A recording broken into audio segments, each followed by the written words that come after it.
શરૂઆત કરીએ મહત્વના સમાચારની સાથે તો મહત્વના જે સમાચાર મળી રહ્યા છે ગુજરાતમાં હાડથી જવતી ઠંડી હવે વધી છે ઠંડીમાં વધારો થયો છે 11.6 ડિગ્રી સાથે નલિયા સૌથી ઠંડુગાર રહ્યું છે અમદાવાદમાં લઘુત્તમ તાપમાન 17.1 ડિગ્રી સેલ્સિયસ નોંધાયું છે તો ઠંડીમાં વધારો થયો છે મહત્તમ તાપમાનનો પારો નીચે આવતા ઠંડીમાં વધારો થયો છે આગામી દિવસોમાં ઠંડી વધવાની સંભાવનાઓ વ્યક્ત કરાઈ છે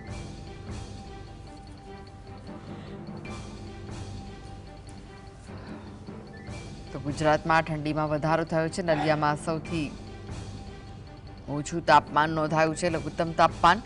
જ્યારે કે અમદાવાદમાં પણ 17.1 ડિગ્રી સેલ્સિયસ તાપમાન નોંધાયું અને હવે આગામી દિવસોમાં ઠંડીના ચમકારામાં વધારો થવાની શક્યતાઓ સેવાઈ રહી છે